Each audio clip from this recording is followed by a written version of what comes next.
compensation package to prevent them from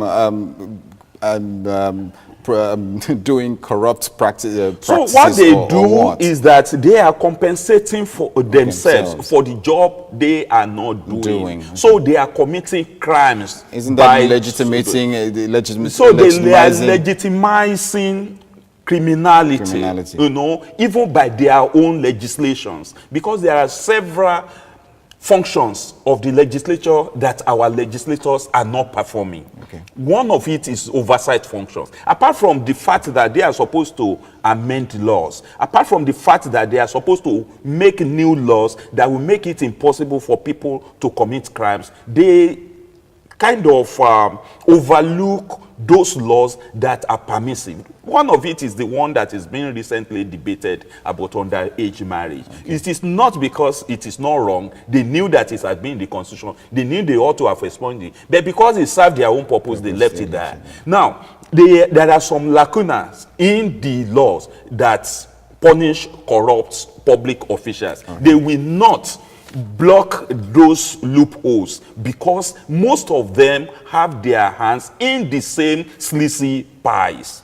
So basically, they are just they are the laziest legislature in the world, and they are so you can now see that they are the most criminally minded legislatures, because the 45 million naira that the Senate takes per quarter, the 36 million naira that the House of Representative members take per quarter are illegal. And the Revenue Mobilization and Fiscal Commission will not look that way because it's their function to oversight the money that goes into the hands of each of these public officials. But they look at the other way because they are also feeding fat from the same sleazy, you know, enterprise. So basically, the problem of development is the problem of discipline, is the problem of personal morality, is the problem of society values. Because if we look at it from the beginning, why do you need 45 million naira in 3 months? What do you want to do with it? Okay? Now, these are the people who don't go back to their constituencies to see what is there. Yet they took money for constituency projects.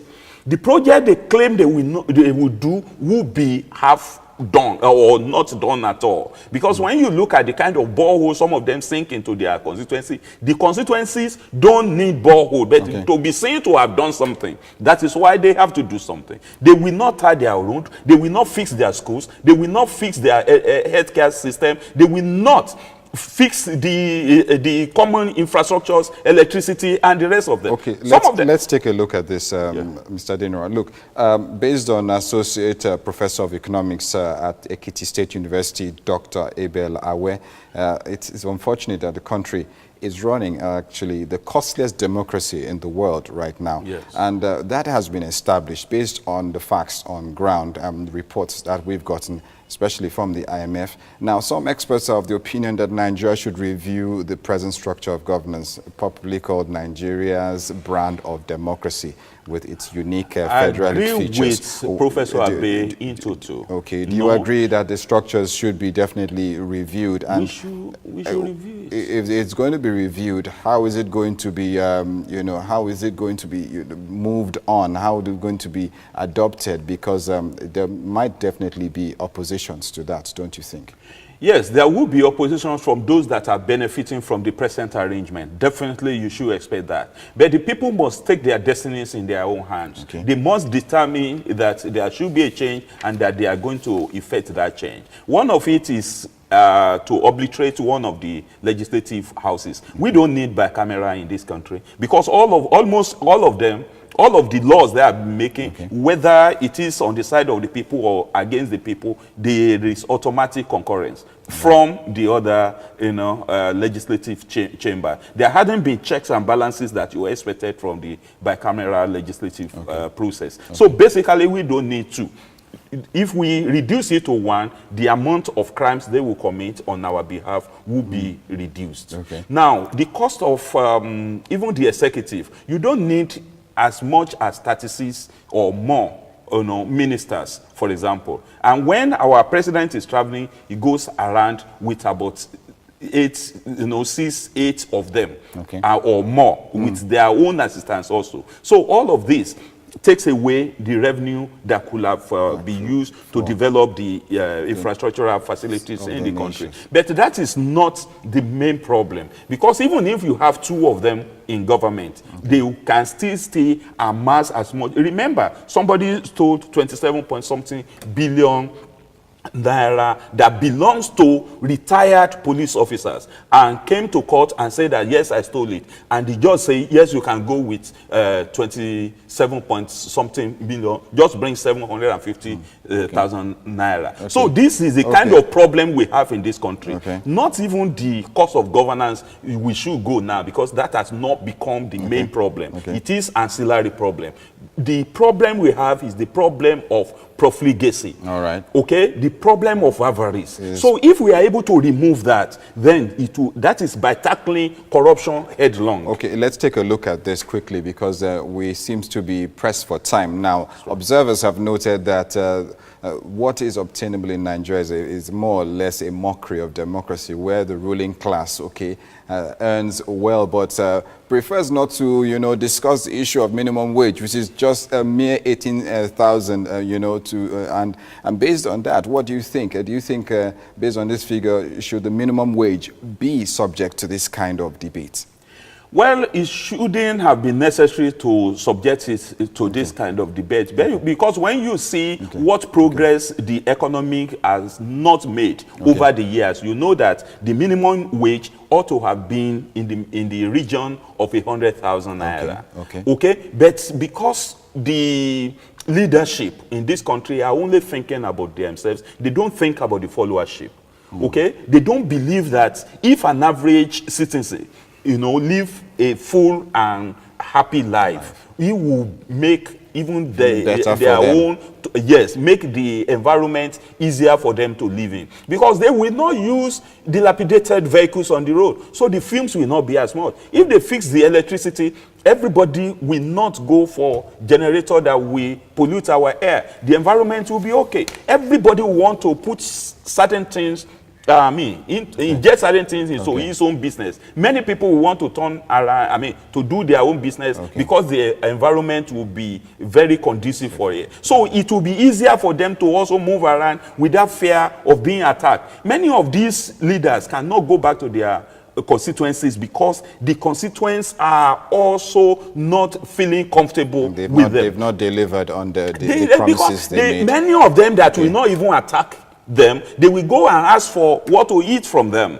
and that will overwhelm them. So, and this is the problem. So even if anything goes wrong, can they even adopt direct democracy, so that they put the money on the ground and let us share it? 170 million of us, let us share the 5 trillion naira they claim is for our budget. So everybody will fix his own gutter, everybody will fix his own vehicle, everybody will fix his own road, fix your own healthcare facility, and all that. That's definitely unlikely right now. But it has been done in the day of yore, although the population was low, but it can still be done. Okay, let's take a look at it from the legislators' perspective now. So it doesn't seem as if we are hearing from only one side of the matter. Now, the National Assembly has, however, rejected the report, and the spokesperson of the 2 chambers of the National Assembly described it as grossly exaggerated. Now, despite this rejection, how do you think Nigerians like you can take this challenge and bring more accountability?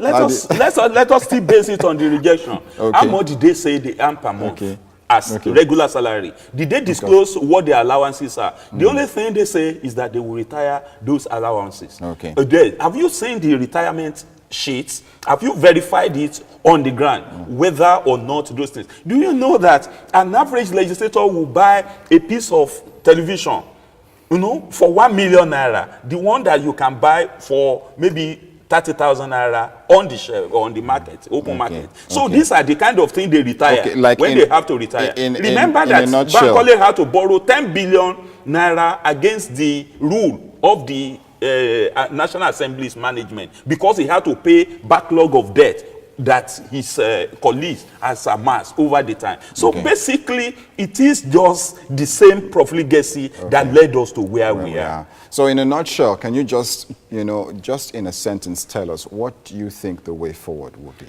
The way forward is for Nigerians to come to a round table at a sovereign national conference, or a referendum, to determine what the kind of federal system we want to operate, or the kind of government we want to operate, the fiscal federalism, or maybe allocation of resources. Then the alternative will be devastating, which we don't pray for, and that is Nigerian Springs. We are not praying for that. But if the government fails to convoke a sovereign national conference, whereby electoral system will be mapped out, the checks and balances system will be brought back, so the equality before the law we also function well, because now judiciary is another ball game entirely to be dealt with, despite the fact that Aloma Mokhtar is trying to sanitize that sector, but she is surrounded by those who will not want such a thing to work. So it is Nigerians that we should appeal to, that you can prevail on your legislators, you can prevail on everybody that is representing you, that you should only deliver those messages that will serve your purpose, not those that Mr. Deniro, I want to thank you. I want to thank you. I warned you. He's a very passionate man, when it comes to the Nigerian issues, talking about the Nigerian polity. He is a very passionate man and doesn't mince words. Well, we've been talking so far about analyzing the new report on the Nigerian legislators' jumbo pay. And so far, you've heard it from him that there should be a sovereign national conference, to bring all stakeholders and definitely deliberate on the way forward. Well, that's all we can take on today's show. My name is Henry Williams. I hope you've enjoyed everything that we've talked about today on the show. We can't really exhaust it. I also want to thank Mr. Adebo Adeniran. He's always a welcome guest here on the show.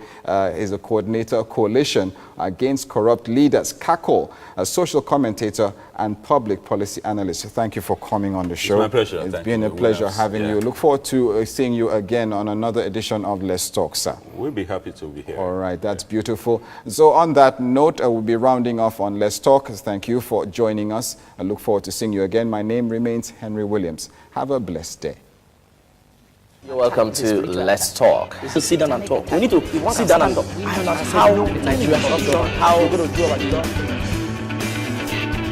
If one can stand up and say no to corruption, we're going to do our job because you're telling the system, you are not just doing good for yourself or for the nation alone, you also do good for the future.